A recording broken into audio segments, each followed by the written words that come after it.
Say a poor girl sells her music box to a young billionaire to save her sick mother.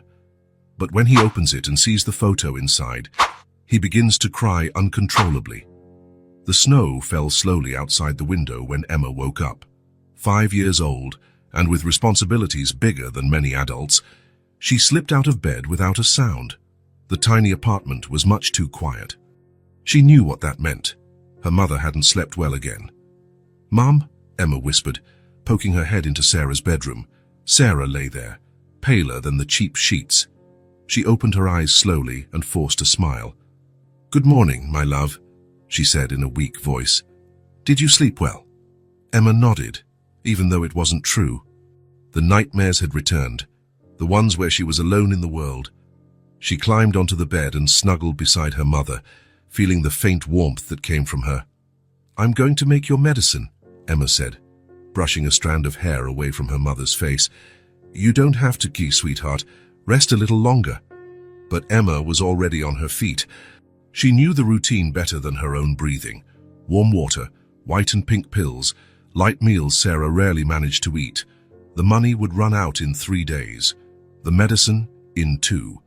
While she prepared breakfast, Emma glanced at the small music box on the living room shelf. It was the most beautiful thing they owned. Hand-carved wood, delicate golden details, and a ballerina who danced when opened. Sarah said it belonged to a man she loved very much before Emma was born. A man who never knew he had a daughter. "It's the only thing I have left of him," Sarah used to say, her eyes distant. She never said more than that. That morning, while her mother slept after taking her medication, Emma made a decision. She carefully took the music box and wrapped it in the only pretty scarf they had. She placed it inside her backpack and left quietly. The city, busy and intimidating, was huge and scary for such a small girl, but Emma had learned not to show fear.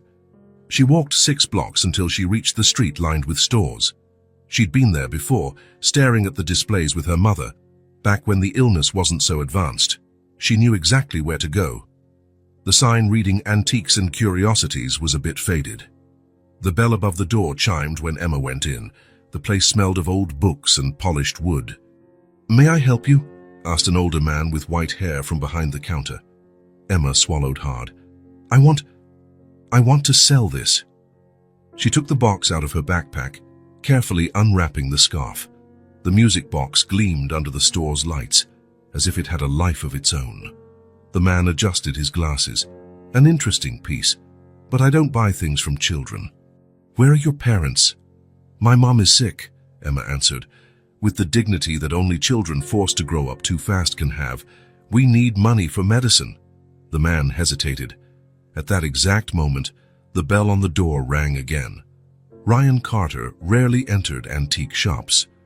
In fact, at 35 and with an impressive fortune built in the tech industry, he hardly stepped into any store at all. He had people to do that for him. But something about that window caught his eye as he passed by. Or maybe he was just bored with yet another purposeless day. "Mr. Carter," the owner nearly dropped his glasses in surprise. "What an honor to have you here." Ryan nodded, uninterested in the flattery. His eyes were drawn to the glow of the music box in Emma's small hands. "Is that for sale?" he asked, pointing to the object. Emma looked up at the tall man in his expensive suit. There was something in his eyes, a loneliness she recognized even if she couldn't name it. "Yes," she answered. "It's a special music box." Ryan didn't know why it intrigued him so much. Maybe it was the determination on the child's face or some detail on the box that seemed familiar. He moved closer and knelt down to Emma's height. "May I see it?" Emma hesitated for a second, then handed over the box. Ryan opened it carefully. A delicate melody filled the shop as the ballerina began to spin. A strange sensation washed over him, like an echo of something lost long ago. "How much do you want for it?" Ryan asked, still staring at the box. $300, Emma replied without hesitation, the exact amount her mother needed for the next month's medication. The store owner coughed. "The girl doesn't know what she's talking about, Mr. Carter. Let me assess it properly for you and—" "500, Ryan interrupted, looking directly at Emma. "It's worth $500. Emma's eyes widened. It was more money than she had ever seen in her life. "But there's a condition," Ryan continued. "You have to tell me the story of this box." Emma's face grew serious. "It was my mum's. A man she loved very much gave it to her before I was born. It's the only thing we have left of him. Mom says he doesn't know I exist." Ryan felt something stir in his chest, a premonition, an inexplicable connection. "Your mother, what's her name?" "Sarah," Emma replied. Sarah Miller. The name meant nothing to Ryan, but still, he felt a chill. He took out his wallet and counted out the money, handing it to Emma. "Thank you, sir," she said, carefully holding the bills. Her eyes lingered on the music box one last time. "Please take good care of it." "I will," Ryan promised. "What's your name?" "Emma." "Emma Miller. Where do you live, Emma?" Emma hesitated, remembering what her mother had taught her. Never give strangers your information. But something about this man felt safe. "At the Westbrook building, apartment 512, she finally replied. Ryan nodded, memorizing the address without knowing exactly why. As Emma left the shop, he stood there looking at the music box in his hands, feeling a weight heavier than the object itself suggested. What Ryan Carter didn't know, as he watched little Emma disappear into the busy street, was that he had just bought far more than a simple antique. That music box held secrets that would connect their destinies in ways he could never imagine. And he was about to discover that in the most unexpected way possible. Ryan left the antique shop with the music box in hand, still intrigued by the impulse that made him purchase it. It wasn't like him to act without thinking, without calculating, without a plan. His driver waited discreetly at the corner, as always. "Home, sir?" Ryan nodded, distracted, as he turned the music box between his fingers. The driver cast a curious glance in the rearview mirror but said nothing. He was used to his employer's eccentricities. The Carter mansion was a monument to success and loneliness. Large windows, open spaces, and an impersonal decor that looked like it came straight out of an architecture magazine. Ryan rarely noticed it, but today, the emptiness of the place felt overwhelming. "Cancel my afternoon appointments," he instructed his assistant on the phone as soon as he entered. He didn't wait for an answer before hanging up. In the silence of his office, Ryan placed the box on his desk and stared at it for a few minutes. What was it about this simple object that intrigued him so much? Why had he paid $500 for something probably worth far less? And why couldn't he stop thinking about little Emma and her sick mother? Carefully, he opened the lid. The gentle melody filled the room as the ballerina spun gracefully. It was a tune that felt familiar, though he couldn't place where he'd heard it before. Ryan turned the box in his hands, inspecting it more closely. That's when he noticed a slight irregularity in the wooden base. He pressed it lightly, and part of the bottom came loose, a secret compartment. Inside, folded neatly, there was a photograph. Ryan removed it carefully. It was an old picture, about 25 years old, judging by the quality and the clothes. A young couple smiled at the camera, embracing in front of a lake. The woman was beautiful, with long hair and a radiant smile. And the man... Ryan's heart skipped a beat as tears began to fall. Dad? There was no doubt. The young man in the photo was Richard Carter, his father, some 30 years younger, but unmistakable. The same strong jaw, the same eyes, even the same way of smiling. But Ryan had never seen this woman before. And never, in his entire life, had he seen his father look at anyone like that. Not even his mother. Ryan froze for a moment, trying to understand what it meant. The music box Emma had sold belonged to Sarah, her mother. Sarah, who kept a photo of Ryan's father as a treasure. Sarah, who had a small daughter with an unknown father. It can't be, he murmured to himself. But the pieces fit together in a disturbing way. Richard Carter, now 65 was a respected businessman, widowed for 5 years. He had built an empire with relentless determination, a trait Ryan both admired and feared. He never spoke of his past before meeting Ryan's mother. Without a second thought, Ryan grabbed his car keys. He needed answers, and there was only one person who could provide them. Richard Carter lived in an even larger mansion on the outskirts of the city. When Ryan arrived unannounced, the butler seemed surprised, but led him to the library, where his father usually spent his afternoons. "Ryan?" Richard looked up from his book, surprised. "Is something wrong?" Ryan didn't reply immediately. He studied the man before him, powerful, confident, always in control. Was he about to shake that control to its core? "I found something today," he finally said, his voice calmer than he expected. "Something I think you should see." Slowly, Ryan placed the music box on the mahogany table.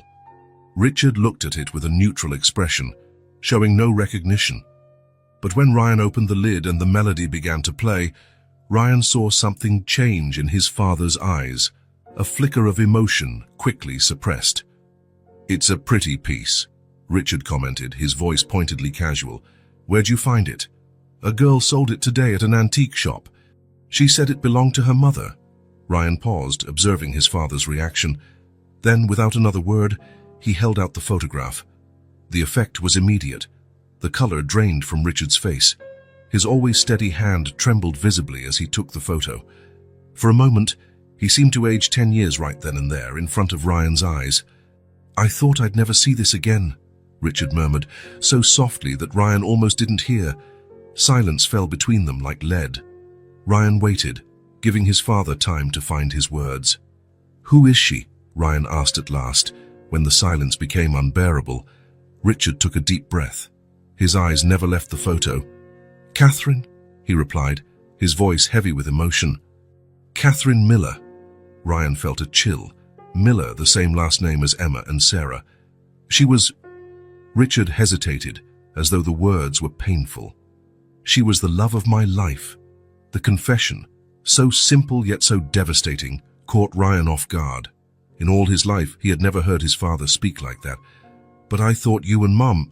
"I loved your mother, Ryan. Truly." "But Catherine..." Richard shook his head, unable to finish the sentence. After another long silence, he continued, "I met her first. We were too young, too in love. My father, your grandfather, didn't approve. He said she wasn't on our level, that she would ruin my future." Ryan swallowed. "So you left her?" It wasn't a question, but Richard nodded anyway. "I had no choice. My father threatened to disinherit me if we stayed together. He said he'd destroy her, use all his connections to ensure she never had a job or peace of mind." Richard's voice trembled. "I was too weak to fight him then. I had no means to support her. So I walked away, thinking it was best for her. You never tried to find her again, when you had your own money." "I did. Years later, when I finally had the courage, but she was gone. No one could tell me where she went." Richard looked at the photo again. "Eventually, I met your mother and moved on. Or tried to." Ryan watched his father, always so strong, so unshakable, reduced to a man broken by past choices. But there was still one question he needed to ask. "The girl who sold me this box is named Emma Miller. She's 5. Her mother's name is Sarah." Ryan paused. "Sarah Miller." Richard's face went rigid, his eyes widening in realization. "Catherine had a daughter," he whispered. "Was she pregnant when I left?" "No," Ryan replied, feeling the weight of the moment.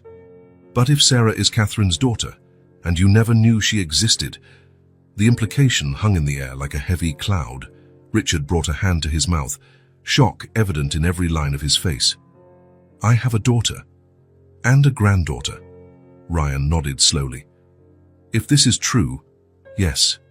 "Little Emma said Sarah's father never knew about her." Richard stood abruptly, staggering as though physically struck. He walked to the window, turning his back to Ryan, shoulders slumped. "All these years," he murmured, his voice thick with emotion. "I lost all these years." Ryan watched him in silence, feeling a confusing mix of emotions, shock, anger over the unspoken lie, but also a strange hope. He had always been an only child, always felt the weight of solitude. The idea of having a half-sister was both terrifying and wonderful. "What do we do now?" Ryan finally asked. Richard turned around, red-eyed determination shining through. "Let's find them," he answered firmly. "Let's find our family." The Westbrook building didn't match the rest of the neighborhood. It was an old structure with peeling paint and a dimly lit entrance. Ryan parked his luxury car out front, drawing curious stares from passers-by. His father, Richard, sitting in the passenger seat, looked just as out of place as the vehicle. "Are you sure this is it?" Richard asked, nervousness evident in his voice. Ryan nodded. "Apartment 512, that's what Emma said." The two men entered the building in silence. The elevator was out of service, under maintenance for 6 months, a neighbor informed them with an apologetic smile. They climbed the 5 flights of stairs, each step intensifying the anxiety they felt. In the hallway on the 5th floor, Richard paused. "I don't know if I can do this," he admitted, running a hand through his graying hair.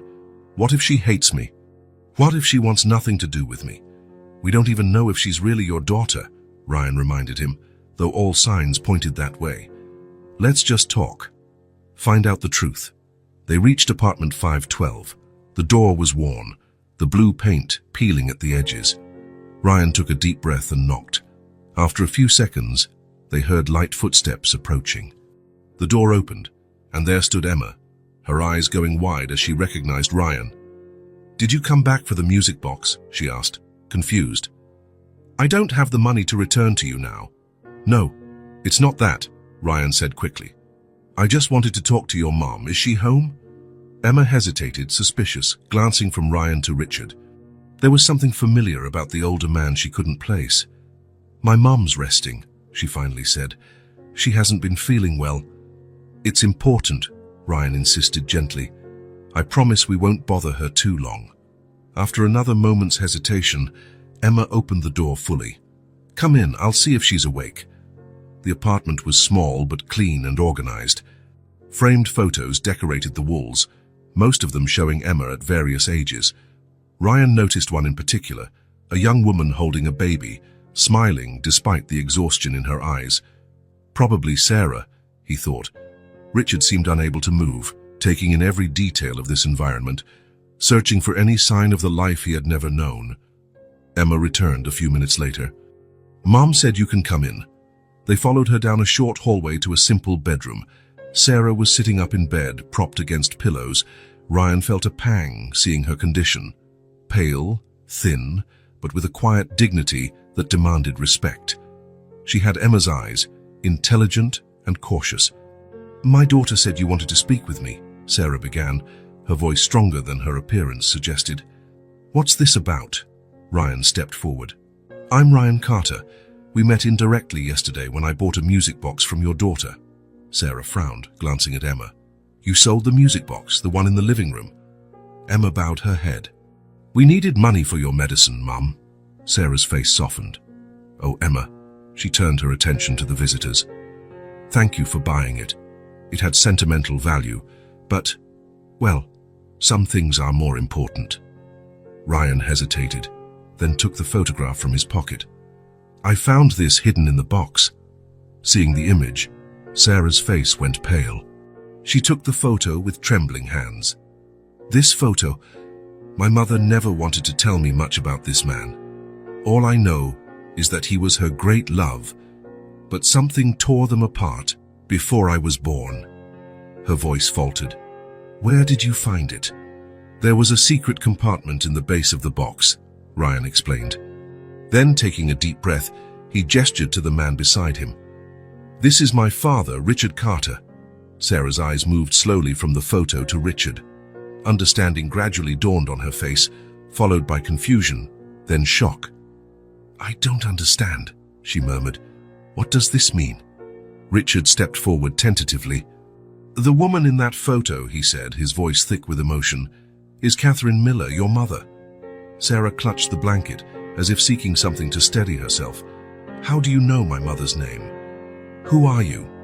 "We knew each other a long time ago," Richard replied. "We loved each other once."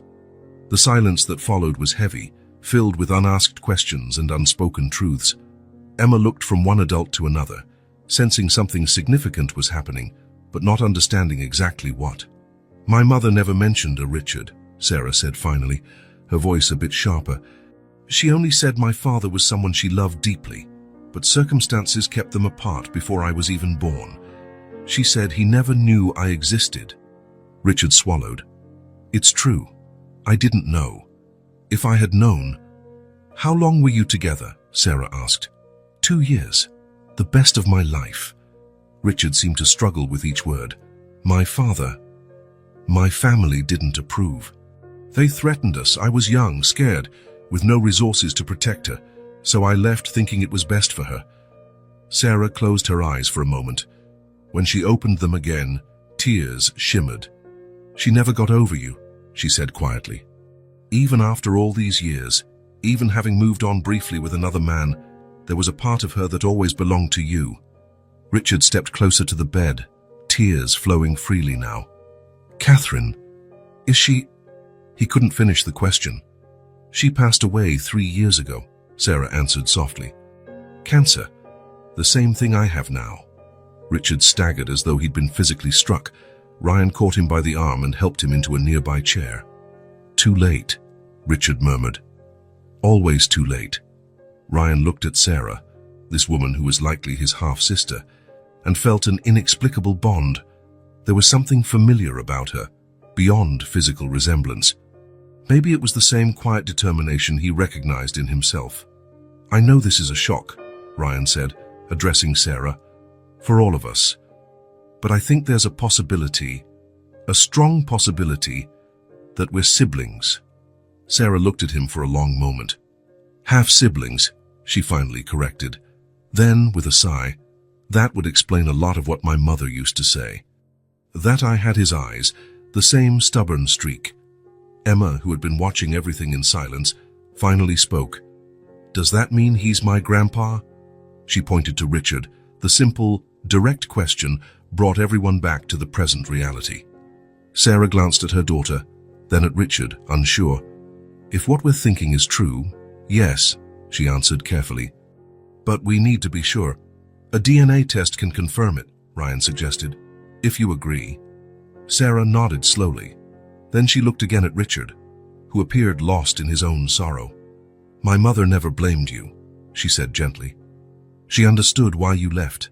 She said you were both too young to face the world together. Richard lifted his gaze, tears marking his face. I should have fought for her. For you, all these years, wasted.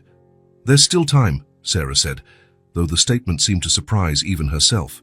She coughed then, a dry, painful cough that made Emma rush for a glass of water. Ryan noticed the gesture, registering how grave the situation was. You mentioned you have cancer. Are you getting proper treatment? Sarah gave a faint smile after drinking the water. The best I can afford, which isn't much. Insurance covers part, but... That ends now, Richard interrupted, suddenly energized. I'll arrange for the best doctors, the best treatment. I won't lose you too. Sarah looked like she wanted to protest, but another coughing fit prevented her. Emma watched with worried eyes, far too old for her 5 years. Ryan realized there were many decisions to make, many truths to be revealed. Sarah needed to know who they really were, not just a lost father and a possible brother, but one of the wealthiest, most powerful families in the country. And he needed to decide how much to tell her about the severity of her illness. But looking at Sarah's tired face and Emma's hopeful eyes, Ryan knew that whatever the whole truth was, it could wait a little longer. For the first time in his life, he felt he had found something more important than any business deal or fortune, a real family, and he was willing to do anything not to lose them again. 3 days had passed since the first meeting between the Carters and Sarah. In that short time, life in the small apartment at the Westbrook building had changed completely. Richard Carter, still consumed by guilt and determined not to waste more time, mobilized his resources to ensure Sarah received the best possible medical care. In less than 48 hours, Sarah was transferred to Memorial Clinic, one of the city's most prestigious hospitals.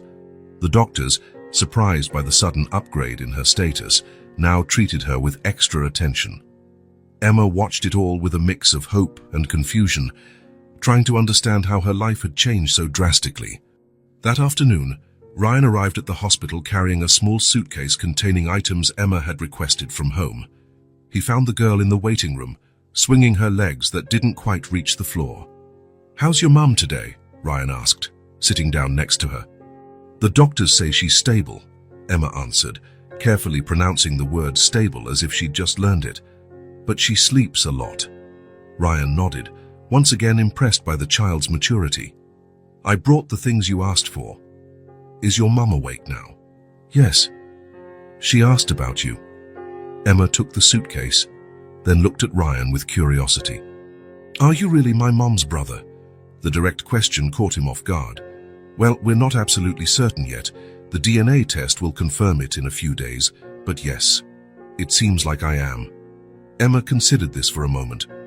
So you're my uncle? Looks like it, Ryan smiled, feeling an unexpected wave of affection for the girl. Cool, Emma concluded after studying him seriously. I've never had an uncle before. Ryan felt a lump in his throat. As someone who'd always been surrounded by people who wanted something from him, Emma's simple sincerity was disarming. Shall we go see your mum? Sarah was sitting up in her hospital bed, flipping through a magazine without really reading it. Her face lit up at the sight of Emma, but tensed slightly when she noticed Ryan. The past few days had been an emotional roller coaster, and she was still processing everything that had happened. Emma, sweetheart, could you grab a juice at the cafeteria? Mr. Wilson at the reception has a voucher for you, Sarah asked, handing her daughter a few coins. Emma looked between the two adults, clearly sensing they wanted to talk in private, but she didn't protest. I'll be back soon, Mum. When the door closed, an uncomfortable silence settled over the room. Sarah spoke first. The doctors say I'm lucky. If I had waited a few more weeks... She let the sentence trail off. I'm glad you didn't have to wait, Ryan said, sitting in the chair next to the bed. How are you feeling about everything? Not just your health, but this whole situation. Sarah took a deep breath. Honestly, I don't know. It feels like I'm living someone else's life. Yesterday I couldn't afford my medication, and today I'm in the best hospital in the city with an entire team taking care of me. She paused. And all of a sudden, I have a father and maybe a brother. About that, Ryan hesitated, sensing it was time to clarify everything. I think we need to talk. Sarah watched him closely. There was something in his expression, a tension that hadn't been there before. What is it? Ryan pulled the photograph from his pocket, the same one they'd found in the music box. From the moment I first saw this photo, something bothered me. It wasn't just recognizing my dad in it, it was something deeper. Sarah frowned, confused. What do you mean? I know that man, Ryan said, pointing to the younger image of Richard. He's my father. Yes, you already introduced us, Sarah replied, still not understanding. Richard Carter, your father. He's the one paying for all this. No, you don't understand. Ryan took a deep breath. What I mean is, if the man in the photo is the father you never knew and he's my father too, that means we're siblings, half-siblings.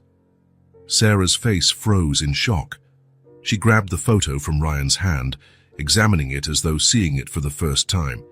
How did I not realize this before? Why didn't I make the connection? Everything happened so fast, Ryan said. And none of us was prepared for it. Tears welled in Sarah's eyes. My mother, she always kept secrets about my father.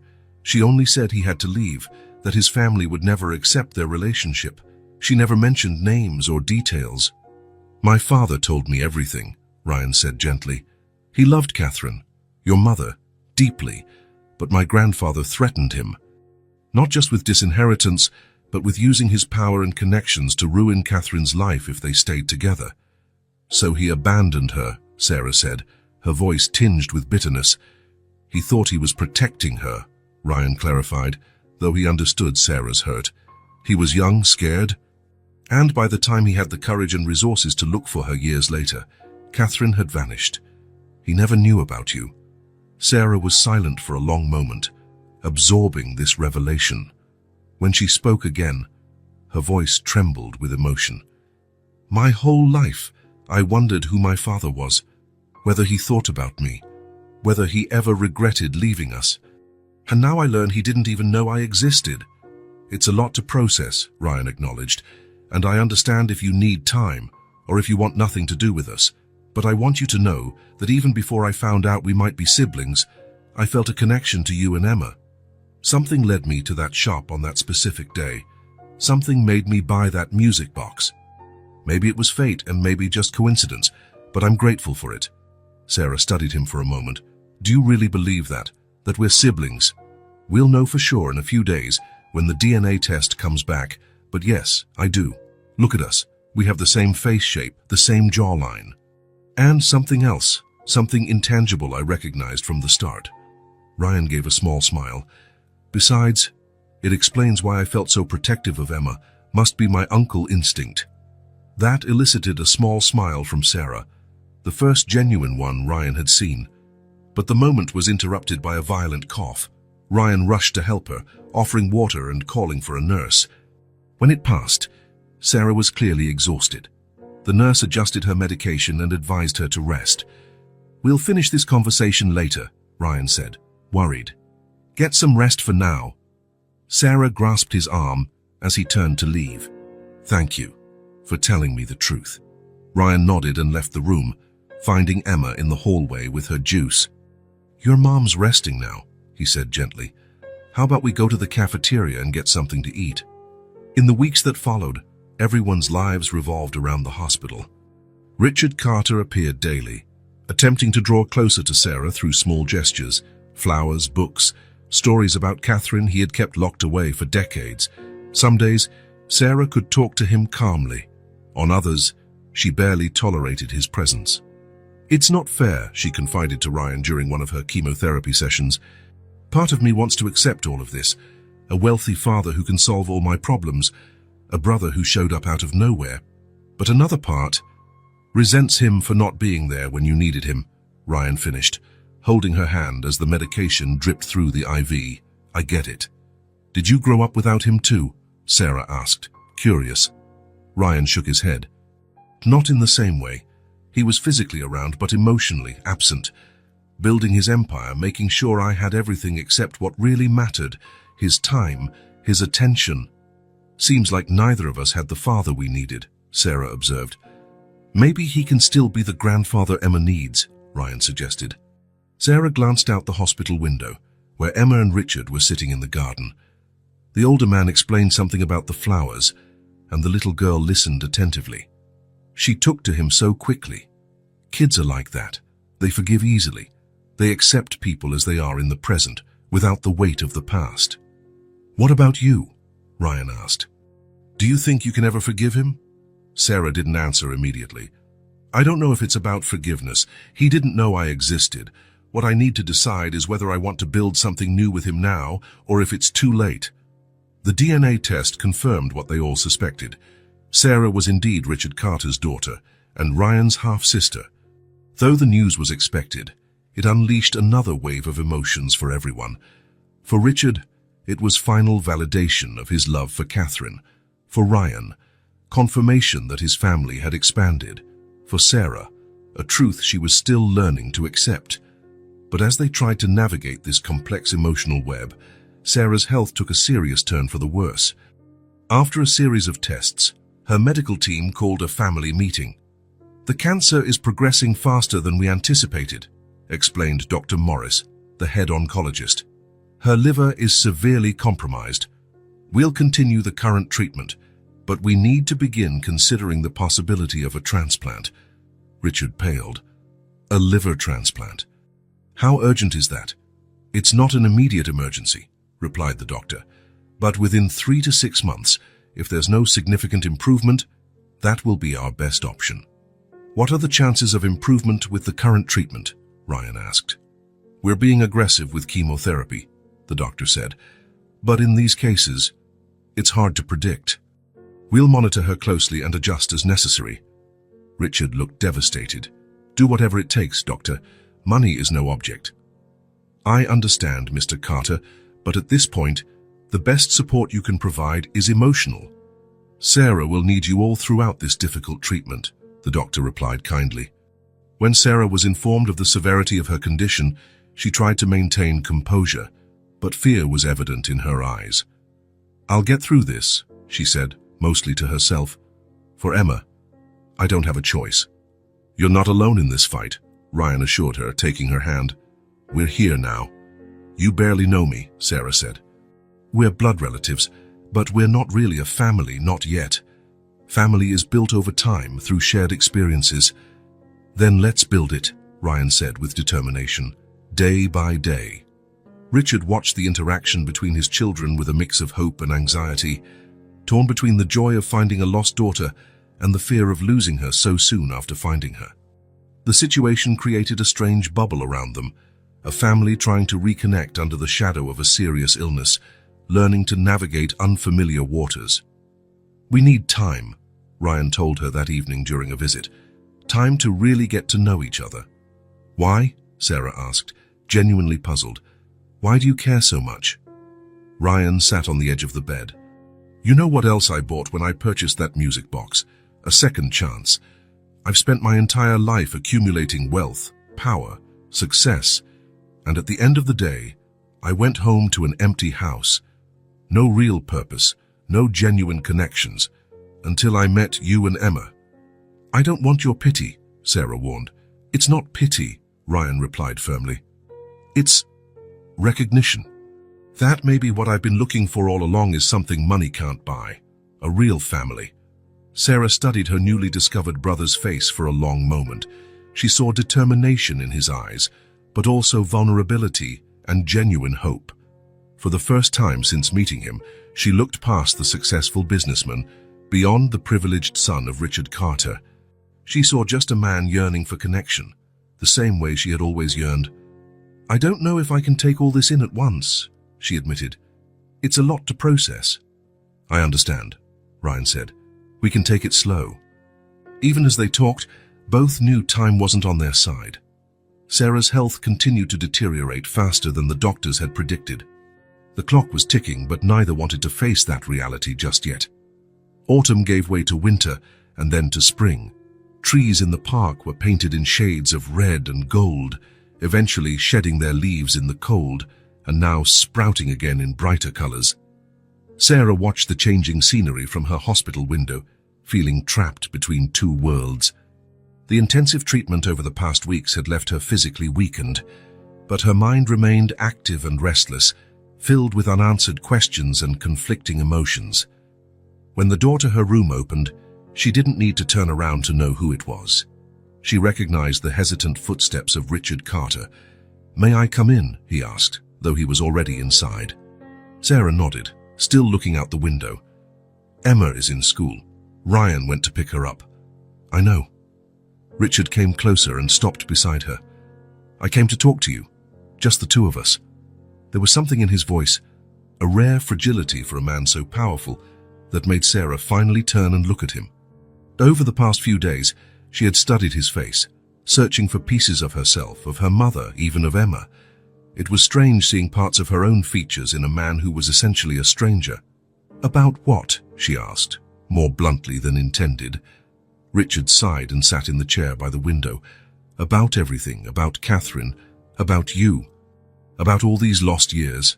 Sarah felt that familiar tightness in her chest, anger, sadness, and confusion mixed together in a knot she couldn't untangle. And yet, something in her had changed. Maybe it was the fatigue from the illness, or the realization of her own mortality. But she found herself willing to listen. "All right," she agreed, sitting in the armchair across from him. "I'm listening." Richard seemed unsure where to begin. His hands that had signed million-dollar contracts and built an empire, trembled slightly. "I met your mother at university," he began. "I was studying business administration. She was studying literature. We met in a bookstore off campus. She dropped a stack of books and I helped her pick them up." A gentle smile curved his lips. "She thanked me, then said I'd put all the books back in the wrong order." Sarah couldn't help a small smile. That sounded exactly like her mother, kind but precise. "We fell in love quickly," Richard continued. "Catherine was unlike anyone I'd ever met. Intelligent, independent, full of dreams that had nothing to do with money or status. She wanted to write, travel, change the world with her words." "She never stopped writing," Sarah noted, "even when she got sick." Richard nodded, his eyes shining with restrained emotion. "That doesn't surprise me." He paused, steeling himself for the hardest part. "We were together for 2 years, the best of my life. We planned to marry after graduation, but then your father interfered, Sarah filled in. Yes, Bradford Carter was a ruthless man. When he found out about Catherine, he made it clear he wouldn't accept our union. At first, I ignored his threats, thinking he'd eventually come around. Richard shook his head, regret etched in every line of his face. I underestimated how far he would go. What did he do? He threatened Catherine directly, not just with losing job opportunities, which would already be devastating for someone with her dreams, but also threatened her family. Her parents had a small bookstore, barely breaking even. My father hinted he could ruin them completely. Sarah listened in silence, the puzzle pieces of her life slowly fitting together. When I told Catherine about the threats, she stood firm. She said we'd face it all together, that she wouldn't let my father control our lives. Richard took a deep breath, the pain still fresh. But I was afraid. Not of losing my inheritance, I'd already accepted that possibility, but of what my father would do to her and her family. He had connections, power, and no scruples about using them. So you chose to leave her. There was no accusation in Sarah's voice, just a statement of fact, yet Richard flinched as if struck. Yes, I told her we couldn't continue, that I was going to follow my family's path. I lied, said I'd reconsidered our relationship, realized we were too different. He closed his eyes for a moment. It was the hardest thing I ever did, and the most cowardly. She must have been devastated, Sarah murmured, thinking of her mother, young and heartbroken. I was deliberately cruel, Richard confessed. I thought if she hated me, it would be easier for her to move on. I never imagined she might be pregnant. I never knew about you. Sarah felt a knot tighten in her throat. When she discovered she was pregnant, you were already gone. She told me she tried to find you once when I was about 2, but you had married Ryan's mother. If I had known... Richard left the sentence unfinished. What would you have done? Sarah challenged. Would you have defied your father for us? Richard met her gaze directly. Yes, for you, I would have. Knowing I had a daughter, that would have changed everything. The silence that followed was heavy with lost possibilities and untraveled paths. Sarah studied the man before her, not the powerful magnate she'd met weeks ago, but just a regretful father, aged by the weight of his choices. You never tried to find her again? Sarah asked finally. After your father no longer had power over you? I did, Richard said, years later when I finally had the nerve to stand up to him, when I had my own money and position. But Catherine had moved away, changed her number, disappeared completely. Her parents had sold the bookstore and retired to another town. He paused. Ryan was 5D, and my marriage was already failing, though it took another decade to officially end. My mom moved us around a lot, Sarah recalled, remembering the nomadic childhood she and her mother had. She said she liked fresh starts, new horizons, but maybe she was running from memories, or from me, Richard said sadly. I wouldn't blame her. Sarah stood abruptly, feeling suffocated by the intensity of the conversation. She walked over to the window, seeking space to process everything she was hearing. I know it's a lot to take in, Richard said softly. I understand completely if you want nothing to do with me. I lost the right to be your father a long time ago. But I want you to know that even without knowing you existed, there's always been a void in my life. Something was missing. And now I know what it was. Sarah turned to face him, tears shimmering in her eyes. It's not that simple. I can't just forget the birthdays without a father, the graduations without a father, all the times I needed someone who wasn't there. I know, he said, voice trembling. I'm not asking you to forget. I'm just asking for a chance to know you now, to be part of your life and Emma's life, in whatever way you'll let me. Sarah studied his face, searching for signs of manipulation or falsehood. All she saw was sincerity, regret, and a fragile hope. I don't know if I can fully forgive you, she admitted. I don't know if I'll ever truly see you as my father, but... She took a deep breath. I'm willing to try. For Emma. For myself. Maybe even for my mum, who never stopped speaking kindly of you despite everything. The relief on Richard's face was almost tangible. That's more than I deserve. Thank you." In that moment, something subtle changed between them. It wasn't forgiveness, not yet. It wasn't full reconciliation, but it was a beginning, a small step towards something new. While Sarah and Richard embarked on their tense journey of reconnection, Ryan discovered a new side of himself through his relationship with Emma. The girl, with her direct honesty and boundless curiosity, had won his heart in a way he never thought possible. That afternoon, he picked her up from school as promised. When Emma saw him waiting at the gate, she ran toward him with a smile bright enough to light up the entire street. "Uncle Ryan, you actually came!" The word uncle still sounded odd to Ryan, a reminder of this new reality, yet it also brought an unexpected sense of belonging. "Of course I did," he replied, taking the pink backpack from her shoulders. "I promised, didn't I?" Emma nodded solemnly. "Mum says promises are sacred." "She's right," Ryan agreed, guiding her toward the car.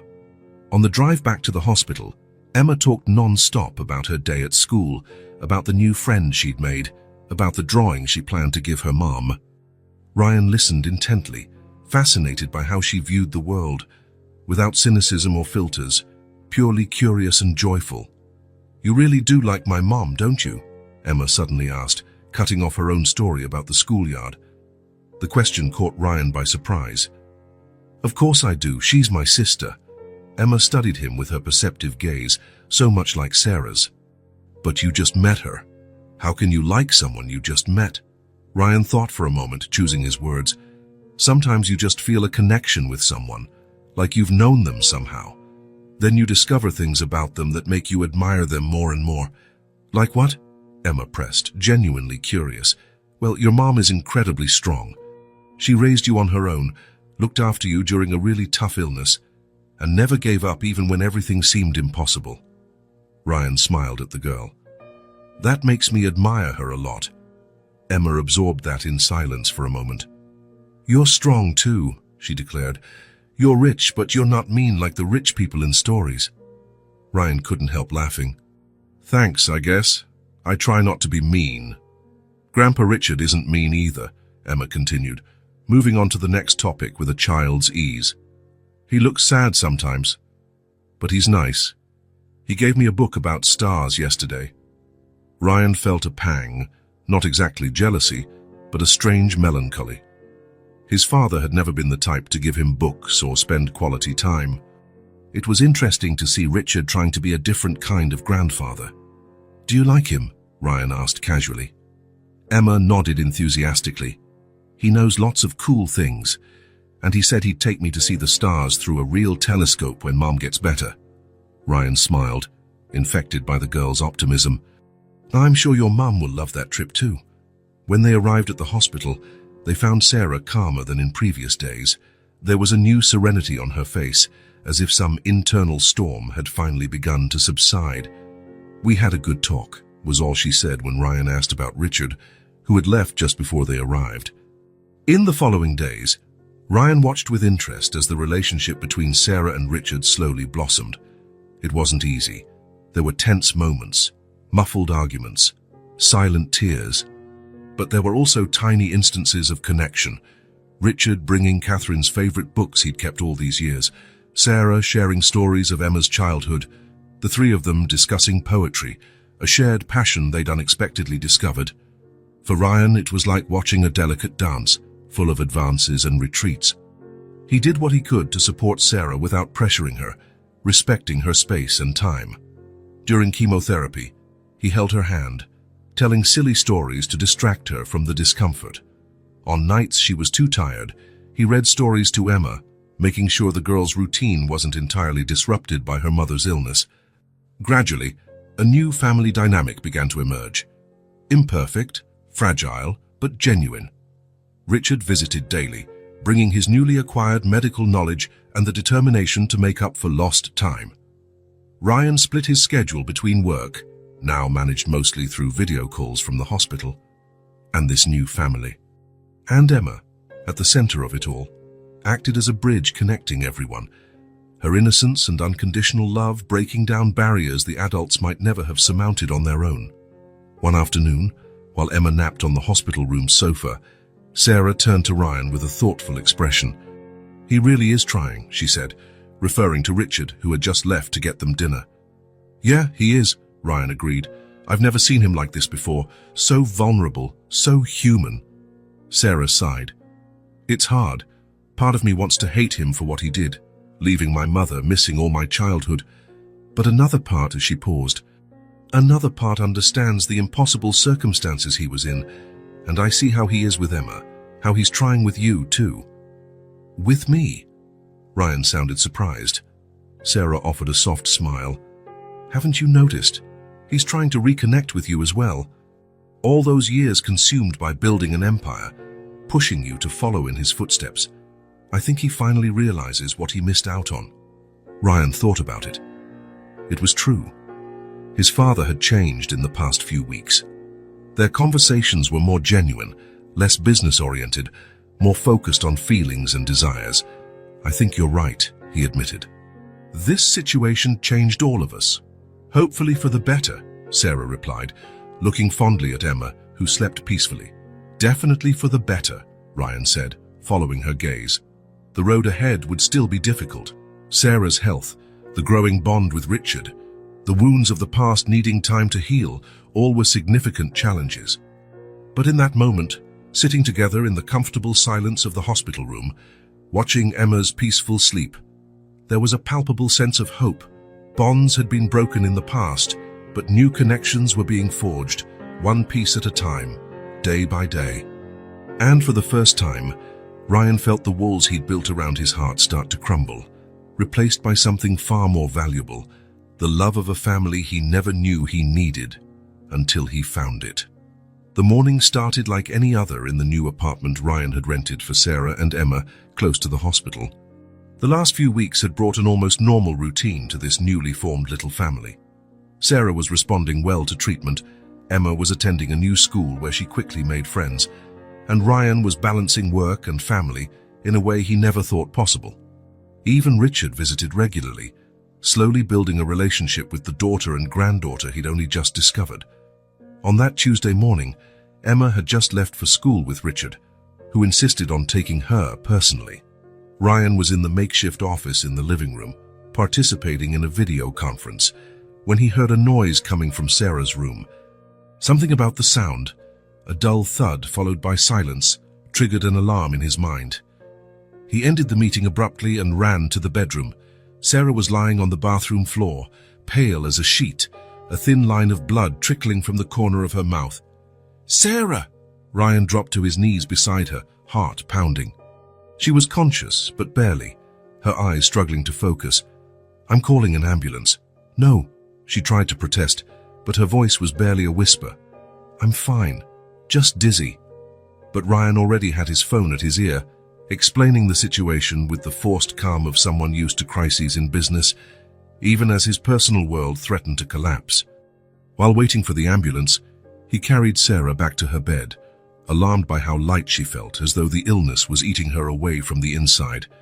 "Hang on," he murmured, holding her cold hand. "You'll be all right." Sarah tried to smile, but it became a grimace of pain. "Emma?" she managed to say. "Your father is with her. I'll let them know as soon as we get to the hospital. Don't worry."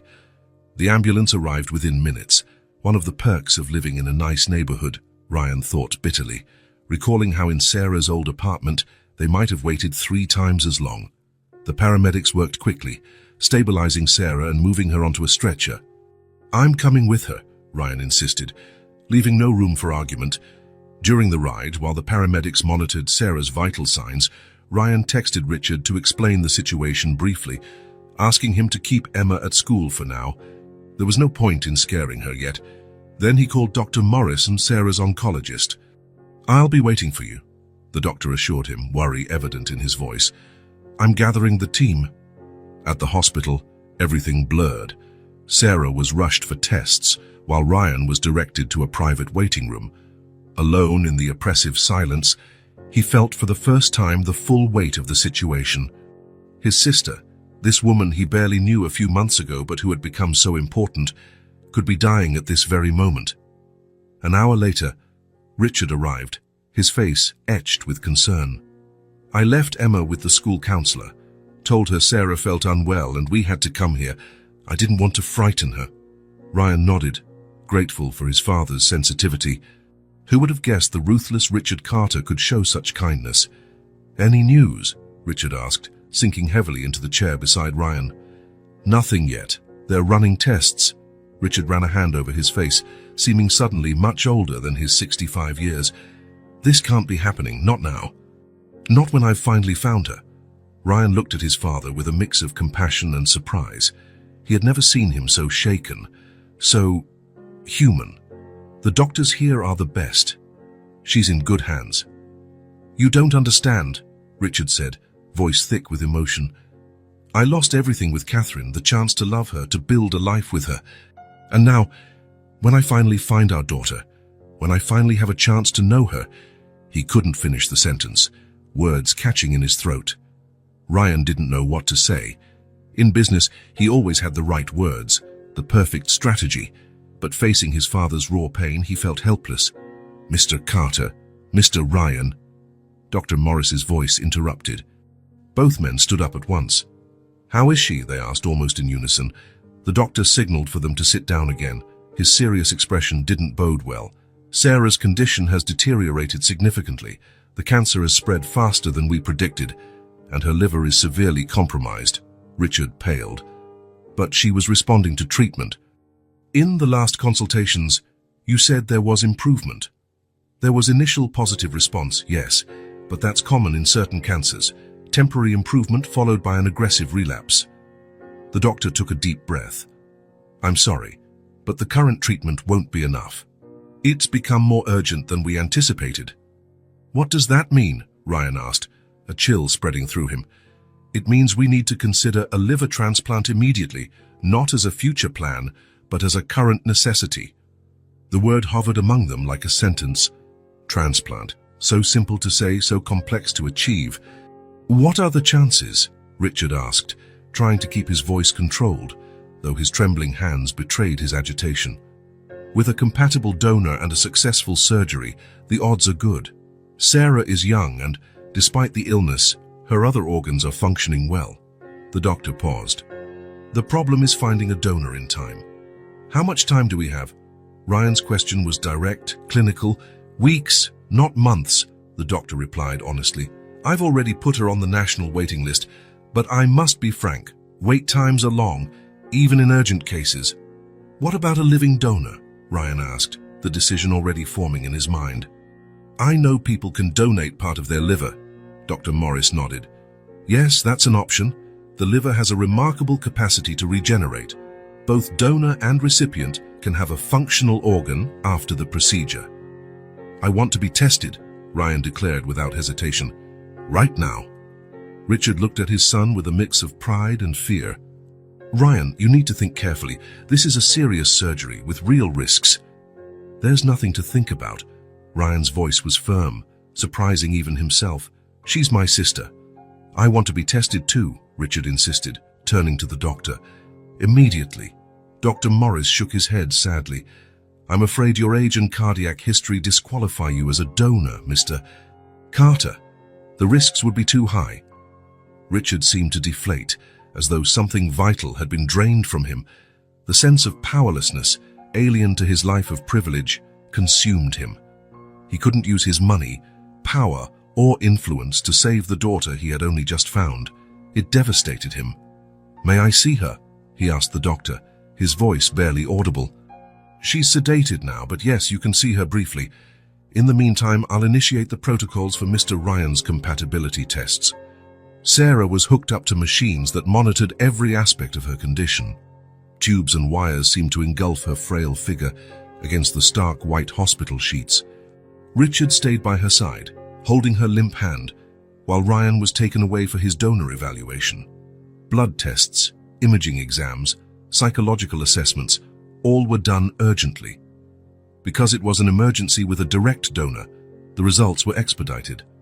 Richard barely left Sarah's side during this time. He talked to her even as she slept, telling stories about Catherine, about how they met, about the dreams they once shared. It was as though he was trying to make up for decades of silence in just a few hours, fearing he might never have another chance. Emma arrived at the hospital late that afternoon, brought by the school's social worker. With her usual perceptiveness, the little girl immediately sensed something was very wrong. "Is Mommy going to die?" she asked Richard directly, her wide eyes locked on his, demanding honesty. Richard felt the weight of the question like a physical blow. How do you answer a child about her gravely ill mother? "Your mom is very sick," he finally said, opting for a gentle truth. "The doctors are doing everything they can to help her." Emma absorbed this in silence, glancing at her mother's motionless form. "She looks tired." "She is," Richard agreed softly. "She's fighting really hard, and that makes her tired. How can I help?" The simple question from someone so young nearly broke Richard's composure. "You're already helping, sweetheart. Being here, loving your mom, that gives her strength." Emma nodded solemnly, as if accepting a great responsibility. She climbed onto a chair beside the bed and started drawing a card for Sarah with the supplies the social worker had provided. That was the scene Ryan found when he returned hours later, exhausted but with renewed determination shining in his eyes. "Can we talk outside?" he asked Richard, indicating the hallway. Once out of Emma's earshot, Ryan got straight to the point. "I'm compatible. The doctors say I'm an ideal donor." Richard closed his eyes for a moment, taking in the news. It was both a relief and a new worry. A relief that Sarah had a chance, a worry about the risks his son would face. "Are you sure about this, Ryan? This is major surgery. Recovery is long." "There are risks." "I've never been more sure of anything," Ryan said, surprising even himself. "My whole life has been about accumulating wealth, power, success. For what? To come home to an empty house, shallow relationships, a purposeless existence. Finding Sarah and Emma was like finding a part of myself I never knew was missing. I'm not losing them now. Not when I can do something." Richard studied his son with new eyes. The man before him was no longer the cold, calculating executive he'd shaped. He was someone deeper, more human, someone willing to take a risk Richard himself, with all his resources, could not. "I'm proud of you," was all he said. Simple words, rarely spoken, but sincere. Ryan looked momentarily surprised, then nodded in acknowledgement. "Dr. Morris wants to talk to Sarah when she wakes up. The surgery needs to happen in the next few days, if she agrees." "If she agrees? You think she might refuse?" "You don't know Sarah like I've come to know her these past weeks," Ryan said with a small smile. "She's incredibly stubborn and independent. She hates the idea of anyone risking themselves for her. Convincing her won't be easy." Richard shook his head, a mix of frustration and admiration on his face. Just like her mother. Sarah woke up in the early evening, confused and disoriented. Seeing Emma asleep in a makeshift chairbed and Richard beside her brought reality flooding back. "What happened?" she asked, her voice raspy. Richard leaned in, offering her a straw to sip some water. "You collapsed at home. Ryan found you and called an ambulance." Sarah tried to sit up, but pain forced her back down. "I feel like I got hit by a truck." "Stay still," Richard instructed gently. "I'll call the doctor."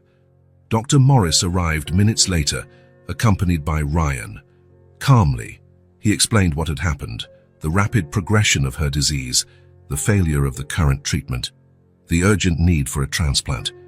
Sarah listened in silence, her face reflecting first shock, then fear, and finally a sad resolve. "How long?" she asked simply. "Without the transplant?" "Weeks, maybe a month or two with intense palliative care." Sarah closed her eyes, absorbing the blow. When she opened them again, determination sparked. "And the waiting list. You're already on it, but waiting times," the doctor trailed off, "are longer than I have," Sarah concluded, reading between the lines. She glanced at Emma, still asleep and blissfully unaware. "So that's it. I need to make arrangements for her, make sure she'll be okay."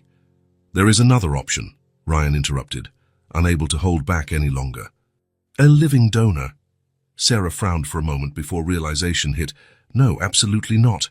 "I'm compatible, Sarah," Ryan insisted. "The tests are done. I'm an ideal donor. I'm not letting you undergo a dangerous surgery for me. We've known each other only a few months. And you're my sister, Ryan responded simply. Family. Sarah shook her head firmly. It's insane. The risks are acceptable, Dr. Morris interjected. Mr. Ryan is young, healthy, and while this is a serious procedure, success rates are high in cases like this. See, Ryan said, even the doctor agrees. This is a good option, Sarah. The best option. Sarah looked from Ryan to Richard, then to the doctor, and finally to Emma. The thought of leaving her daughter was unbearable. But the idea of putting Ryan at risk— I need time to think, she said at last. We don't have much time, the doctor reminded her gently. The longer we wait, the weaker you become and the higher the surgical risks. Richard, who had remained silent, finally spoke. Sarah, I know we barely know each other, and I have no right to ask anything of you, but as your father, I'm begging you to consider this. I can't lose you now that I've finally found you. The emotion in his voice, this man who was always so controlled, startled her. Sarah saw unshed tears in his eyes, a vulnerability she never imagined he had. All of you are willing to do so much for me, she murmured, still incredulous. Because you're worth it, Ryan said simply. Because you matter. At that moment, Emma stirred, rubbing her eyes sleepily. Seeing Sarah awake, her face lit up. Mommy, are you better? Sarah smiled at her daughter, heart heavy. I'm tired, love, but better now that I see you. Emma climbed into the bed carefully, just like she did at home when they watched movies together. I made a drawing to make you happy, she announced, showing a colorful card. Sarah looked at the drawing, 5 stick figures under a bright sun. Who are they, sweetheart? It's our family, Emma explained, pointing to each figure. You, me, Uncle Ryan, Grandpa Richard, and Grandma in heaven. The lump in Sarah's throat almost stopped her breathing. This was her family now, imperfect, newly formed but real, and they were all here, fighting for her, wanting her in their lives. She glanced at Ryan, who watched her with cautious hope in his eyes. If I agree, what are the real chances? For both of us. With a compatible donor like Ryan, success rates are excellent, Dr. Morris said honestly. Above 85% for both. The liver is remarkable in its capacity to regenerate. In a year, both donor and recipient typically have fully functional organs. Sarah took a deep breath, her decision forming slowly. It wasn't just about her anymore. It was about Emma, about Ryan, about Richard, about this strange, improbable family fate had given her. I guess you win this one, brother, she finally said with a small smile at Ryan, but on one condition. Anything, he responded immediately. If at any point the doctors say the risk to you increases, you back out. Promise me. Ryan hesitated but nodded. I promise, but it won't come to that. Dr. Morris gave a discreet smile. Then I'll make arrangements for tomorrow. In the meantime, Sarah needs rest. As the doctor left, Emma looked curiously from one adult to another. What's happening tomorrow? Sarah exchanged glances with Ryan, unsure how to explain. It was Richard who spoke. Tomorrow, he said, sitting on the edge of the bed, your Uncle Ryan is going to do something very special and brave to help your mom get better. Emma considered this seriously. Like a superhero? Ryan chuckled, tension easing slightly. Not exactly, but that's a nice way to think about it.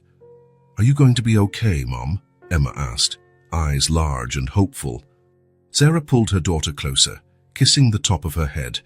I'll do my very best, my love. Uncle Ryan and I are going to fight hard so we both come out okay. Richard watched the scene with barely contained emotion. In all his life, he'd never imagined being in this position. Terrified for the life of a daughter he never knew, admiring a son he had underestimated, feeling both powerful because of his resources and helpless in the face of illness. We'll get through this, he said, trying to sound more confident than he felt. All of us together. Ryan caught his father's eye, seeing not the ruthless businessman but just a frightened man trying to be strong for his family. He nodded in silent solidarity, while Emma excitedly recounted her school day to Sarah as if nothing were amiss. Ryan quietly stepped out into the hallway, needing a moment alone. He leaned against the wall, breathing deeply. Fear, something he rarely admitted feeling, finally caught up with him. Tomorrow he would undergo a serious operation with real risks. He could die. Sarah could die. This little family he had only begun to discover could shatter before it truly formed. But then he remembered Emma's drawing, 5 figures under a bright sun. A family. His family. And he knew, with a certainty that transcended fear, that he would do anything to protect them. He returned to the room with renewed determination. Tomorrow would only be the beginning of a long road they would travel together. A journey he was determined would have the ending Emma had drawn. All of them together, under the shining sun, finally complete as a family. The morning of the transplant arrived with a clear, sunny sky, in stark contrast to the tension filling the hospital corridors. Since dawn, the medical team had been making final preparations for the complex procedure that could save Sarah's life. Ryan had arrived during the early hours, determined not to show any hesitation that might alarm his sister or niece. Richard brought Emma at 7 o'clock, as arranged. The little girl clung to her grandfather's hand, her wide eyes absorbing every movement in the busy hallways. Though the adults had tried to explain the procedure in the simplest possible terms, she grasped the seriousness of the situation in ways that surprised them all. "Did you sleep well?" Sarah asked when they entered her room, attempting a light and normal tone despite the IV in her arm and the monitors beside her. "Emma insisted on wearing something special to come see you before the surgery," Richard explained with a gentle smile.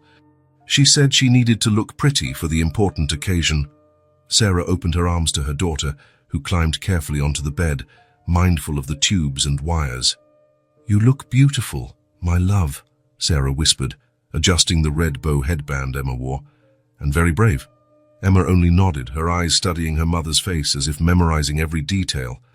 Ryan, who had been checking some documents with the nurse, came over with a forcedly casual grin. "Everything's set. In a few hours, we'll be complaining together about hospital food." "As if you'd complain about anything," Sarah teased weakly. "You'll probably have your personal chef bring something gourmet to your private hospital suite." "Hey, that's actually a great idea. Why didn't I think of that sooner?" Ryan pretended to be surprised, drawing smiles from everyone, even Emma. Dr. Morris entered the room, accompanied by 2 members of the surgical team. "Good morning, everyone. It's time for us to start the preliminary procedures." Emma's expression turned serious immediately. She clung to her mother tighter, as if she could prevent them from taking her away. "Emma, sweetheart," Sarah said gently, "remember what we talked about. Mommy and Uncle Ryan are having a special operation today. Uncle Ryan is giving Mommy part of his liver so I can get healthy and strong again." Emma looked at Ryan, who sat on the edge of the bed. "And like I promised, I'll be back soon," he added, lightly tapping the girl's nose with his finger. "We still have that stargazing trip to plan for when your mom gets better, right?" Emma nodded, though reluctantly. "While we wait, you and I will do something special," Richard interjected, extending his hand to his granddaughter. "We'll shop for recovery presents for both of them. How does that sound?" The little girl looked at her grandfather, then at her mom, and finally at Ryan. "Promise you'll come back?" she asked Ryan directly, with the grave seriousness only a child can muster in crucial moments. "I promise," Ryan said, hooking his pinky finger. It was a sacred oath he'd learned from Emma in the last few weeks. She hooked her pinky with his, then did the same with Sarah's. "You both have to come back." Sarah swallowed the lump in her throat. "We will, my love. Now give Mommy a kiss and go with Grandpa. We'll be together again before you know it." With reluctance, Emma climbed down from the bed and took Richard's hand. Before leaving, she glanced back one last time at Sarah and Ryan. There was a strange maturity in her eyes, as though she understood far more than the adults suspected. Preparations continued as planned. Sarah was medicated and prepped for surgery, while Ryan underwent his own pre-op in another room. A nurse was updating the last details on the chart when the door to Sarah's room opened again. Expecting to see the doctor, Sarah was surprised to see a pediatric nurse with a worried expression. "Miss Miller, sorry to bother you, but we have a situation." She hesitated, glancing nervously at the soon-to-be surgical patient. "What is it?" asked the nurse in charge of Sarah. "It's about Ms. Miller's daughter," the newcomer explained quietly.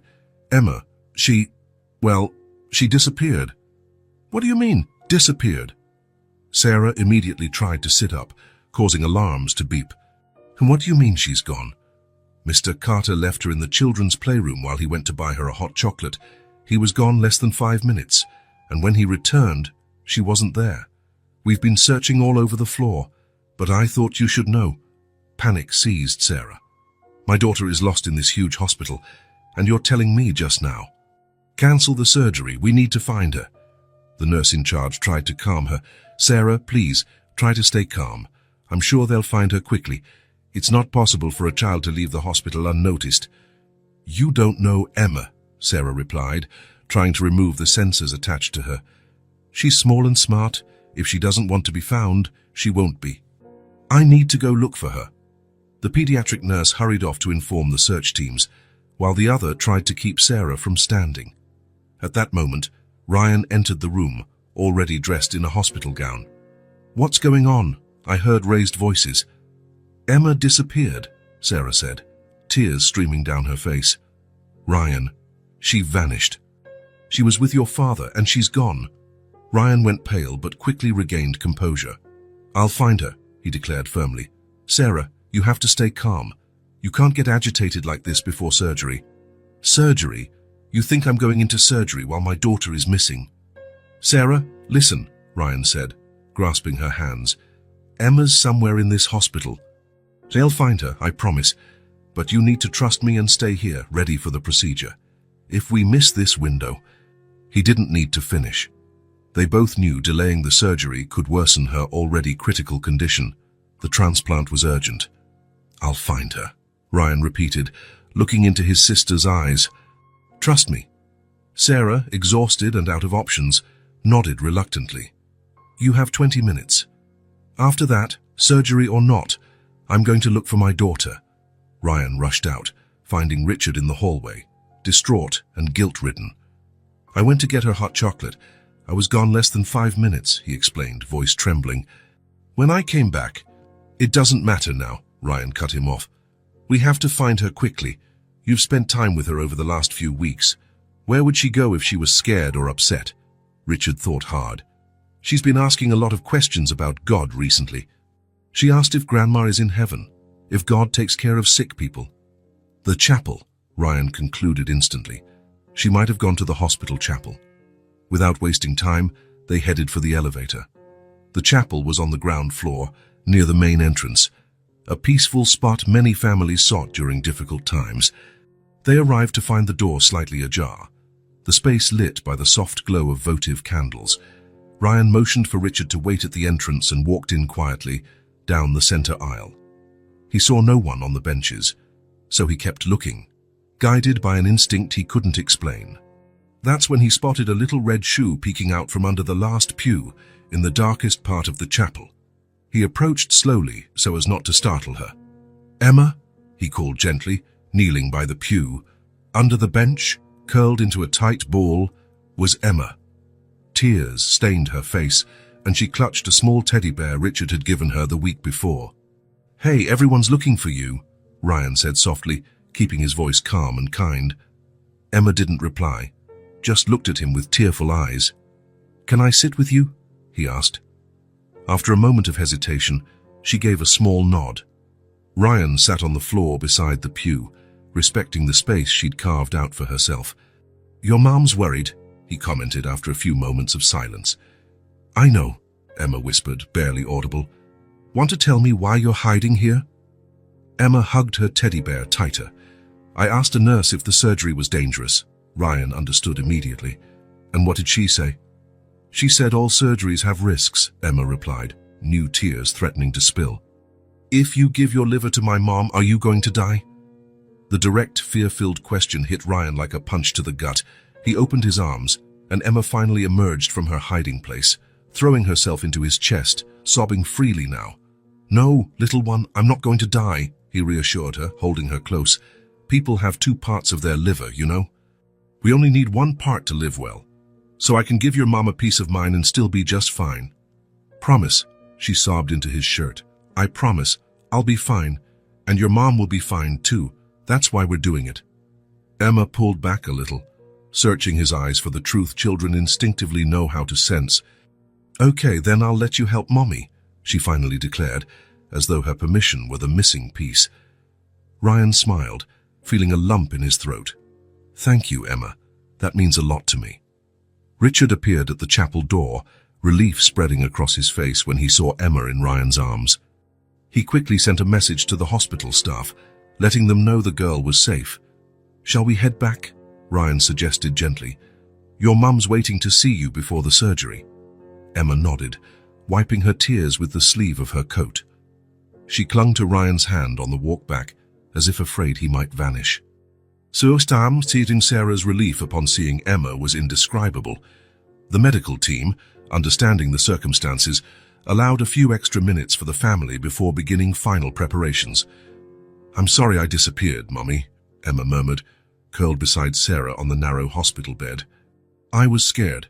"It's okay to be scared, my love," Sarah replied, stroking her daughter's hair. "I am too, but do you know what helps me be brave? Thinking of you, of all the things I still want to do with you. And now I also have Uncle Ryan and Grandpa Richard." Emma looked over at Ryan, standing near the bed.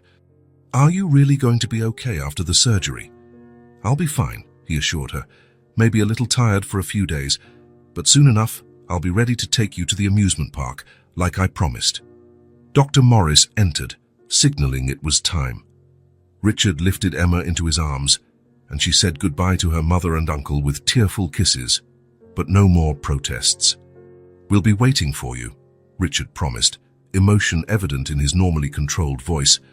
Sarah's and Ryan's gurneys were wheeled off simultaneously to adjacent operating rooms. In the final moments before anesthesia took effect, they caught each other's gaze.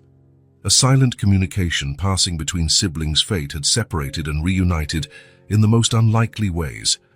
That the surgery took 7 hours. Richard and Emma waited in a private area, surrounded by toys, books, and tablets he had brought to distract her. But the girl was unusually quiet, drawing or simply gazing out the window, as though she could see beyond the horizon. "What are you thinking about, dear?"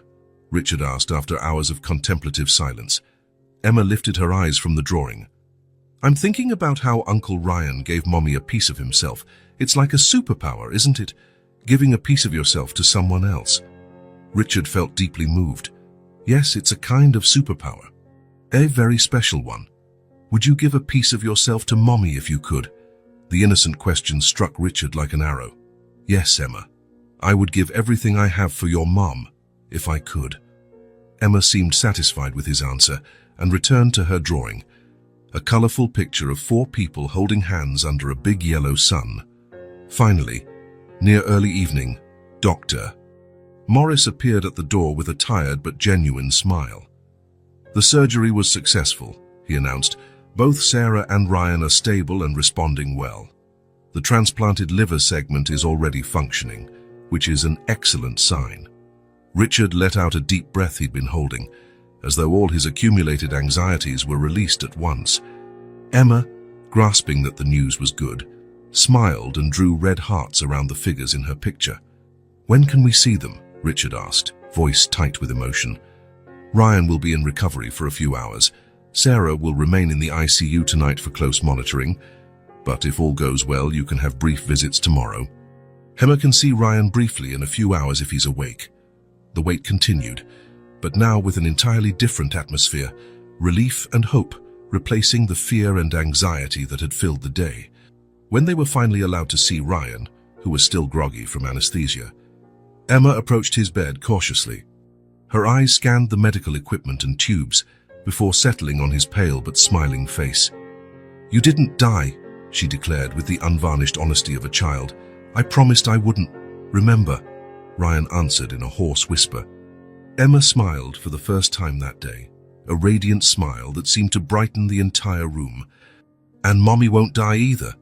"No," Richard assured her, placing a hand on her shoulder. "She's going to get better every day now." In the weeks that followed, Sarah's and Ryan's recoveries went as expected. Ryan, younger and without underlying disease, bounced back faster, though he had to adjust to new temporary limitations. Sarah, on the other hand, faced minor complications, but each day brought small victories the entire family celebrated. During this period, Richard Carter barely left the hospital. His constant presence surprised not only the medical staff, accustomed to seeing magnates delegate even family care, but also Ryan, who had never seen his father so dedicated to anything beyond business. It was during one of these long nights of vigilance that Richard made a decision that would definitively change the course of this newly formed family. As he watched Sarah sleep peacefully after a particularly tough day, he silently vowed to do everything in his power to ensure she and Emma never again faced hardship or uncertainty. When Sarah was finally discharged a month after the surgery, Richard surprised everyone with his announcement. He had purchased a spacious, comfortable house in a quiet neighborhood near excellent schools and parks. Fully furnished and adapted for Sarah's ongoing recovery, the property was more than just a lavish gift. It was a permanent commitment. "I can't change the past," he said as he showed the house to Sarah and Emma for the first time. "I can't reclaim the years we lost. But I can make sure your future and Emma's is different, that you'll have the support you always deserved." Sarah, still physically weak from the surgery but stronger inside, was initially hesitant to accept. Her hard-won independence made her wary of such grand gestures. "It's not just a gift," Richard explained, noticing her resistance. "It's an acknowledgement of my role and my responsibility. It's the least I can do after all these years." It was, in truth, much more than that.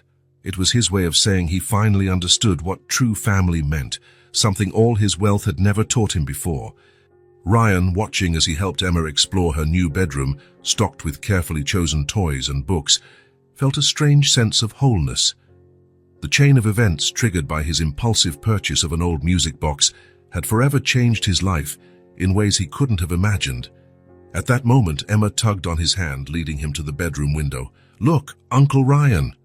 "You can see the stars from here," Ryan smiled, observing the night sky just starting to sparkle with light. "Yes, we can. And you know what? As soon as we're both fully recovered, we'll go on that stargazing trip I promised. With Mom and Grandpa too. With the whole family," he confirmed, feeling for the first time that the word family truly encompassed his life. Autumn turned to winter, then winter gave way to spring. The trees around Sarah and Emma's new home were now in full bloom, and the garden Richard had personally insisted on designing was blossoming. 6 months had passed since the surgery that changed their lives, and today was a special day. "Are you sure you didn't forget anything?" Sarah asked, triple-checking the large picnic basket. "I'm sure," Ryan replied, feigning offense. "I'm perfectly capable of organizing a picnic, you know." Sarah raised a skeptical eyebrow. "The same man who tried to make pasta last week and nearly burned down my kitchen." "A minor setback," Ryan defended, struggling to maintain a serious face before bursting into laughter with his sister. The past months of living together had deepened their bond in a way neither could have predicted. Shared physical therapy sessions, medical follow-ups, and nights spent watching old movies to distract from their healing, all layered into a relationship far beyond mere blood ties. "Emma's taking a while," Sarah noted, checking the clock. "Richard said he'd bring her at 3. They're probably out buying more presents for her," Ryan grinned. "He's determined to be the most indulgent grandfather in history." Sarah shook her head, but without real disapproval. Her relationship with Richard still had difficult moments, but her illness and recovery had broken down many barriers. His genuine effort to be present, to learn how to be not just a provider but a steady presence in their lives, had begun to heal old wounds.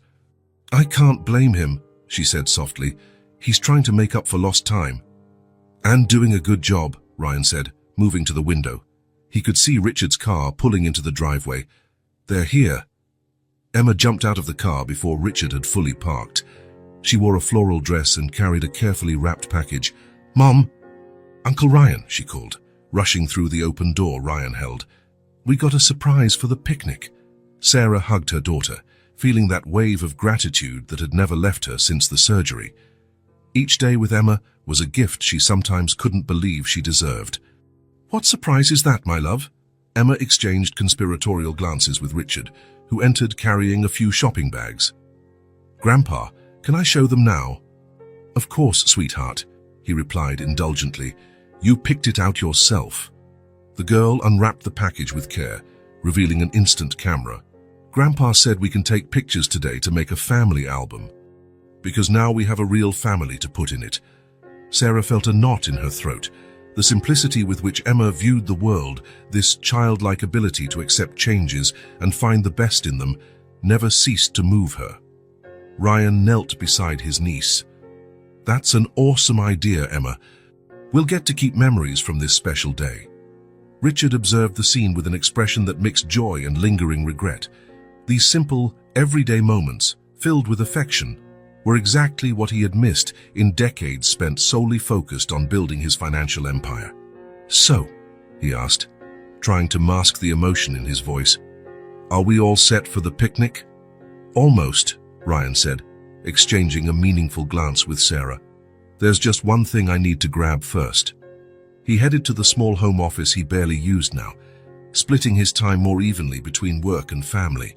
From a locked drawer, he took out a carefully wrapped object in soft cloth. When he returned to the living room, everyone was curious. Even Richard appeared intrigued. "What's that?" Emma asked, forever the first to voice her curiosity. Ryan smiled, peeling back the cloth to reveal the music box, the same one Emma had sold months earlier, the object that set everything in motion. "Remember this?" he asked gently. Emma's eyes went wide. "Mom's music box." She glanced at Sarah, suddenly worried. "I'm sorry I sold it, Mom. I just wanted to help."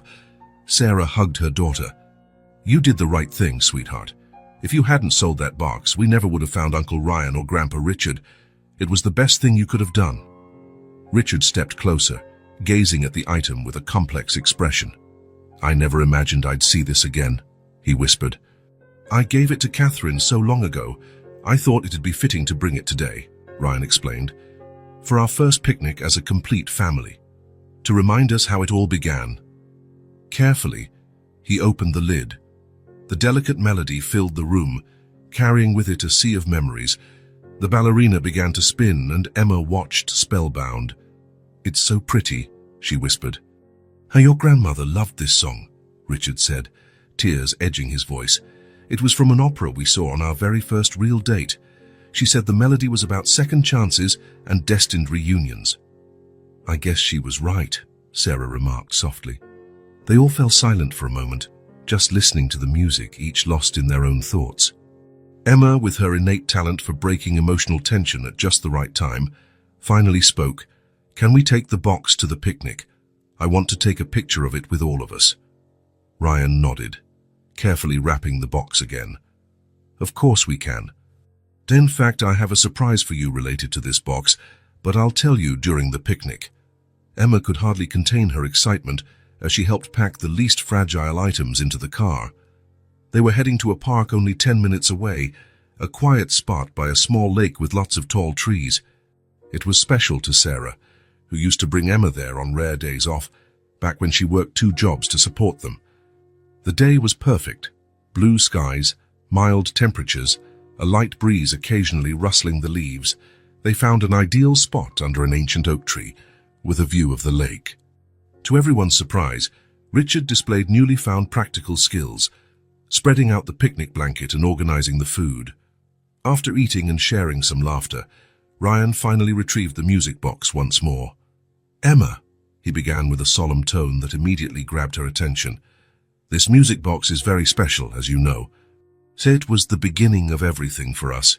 Emma nodded, her face serious. "It belonged to your grandmother, then to your mom, and now—" He paused dramatically. "I think it should belong to you." Emma's eyes widened in genuine surprise.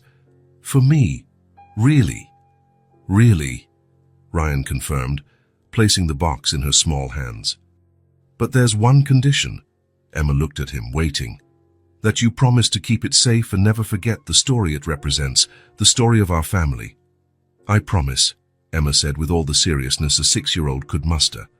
She held the box against her chest as though it were the greatest treasure in the world. Sarah watched the scene with tears in her eyes. The journey of the past few months, from illness to recovery, from loneliness to belonging, seemed to culminate in this simple but deeply meaningful moment. "Let's take our first photo, then," Richard suggested, picking up the camera he had bought for Emma. To officially start the family album, they gathered under the oak tree, Sarah and Emma in the middle, Ryan and Richard on either side. Emma held the music box proudly open, its gentle tune mixing with the natural sounds around them. "On 3, Richard called, setting the camera's timer before hurrying to join the group. 1, 2, 3. The flash went off, capturing that moment forever. 4 people united not just by blood, but by a shared journey of pain, healing, and rediscovery. As the photo slowly developed in Emma's hands, Ryan looked at the unlikely family fate had given him. Sarah, his sister, now gradually regaining color and vitality after months of transplant recovery. Emma, his niece, whose indomitable spirit and unconditional love had touched his heart in ways he never imagined. And Richard, his father, a man transformed by regret and the second chance to fulfill a paternal role he had once neglected. For the first time in his adult life, Ryan felt truly complete. The emptiness he had carried with him, even amid financial and professional success, was finally filled. Not by material things or corporate achievements, but by Emma's laughter, his deep conversations with Sarah, even his reconciliatory moments with Richard. The music box kept playing its gentle melody, cradling that perfect moment. Emma carefully set it on the picnic blanket and picked up the newly developed photo, studying it intently. "It's us," she said with the profound simplicity of childhood. "Our family." Those words, so simple, so direct, struck a chord in every person there. Our family, a concept each of them had experienced in different, often incomplete ways throughout life. Now, at last, they stood together, united not just by Carter blood but by conscious choices to remain together, despite old scars. Final message: we don't always know where destiny will lead us, but small gestures can reveal great connections. Emma sold her music box to save her mother, yet in the end it brought her family back together. And Ryan, a billionaire accustomed to solitude, found something money could never buy: love, belonging, and redemption. He gave his sister not just part of his liver, but a new chance at life. Even more, he discovered the true meaning of family. Sometimes what we spend our whole lives searching for is already within reach, simply waiting for the right moment to be revealed. For the Carters, that moment came through an old music box, an object that seemed ordinary, but was filled with stories and connections that transcended time. The melody Catherine and Richard once listened to decades ago now serenaded a new generation, marking a fresh chapter in this family's story. And as the music played softly that spring afternoon, they all shared the same silent certainty. No matter what challenges the future held, they would face them together as the family destiny always intended them to be.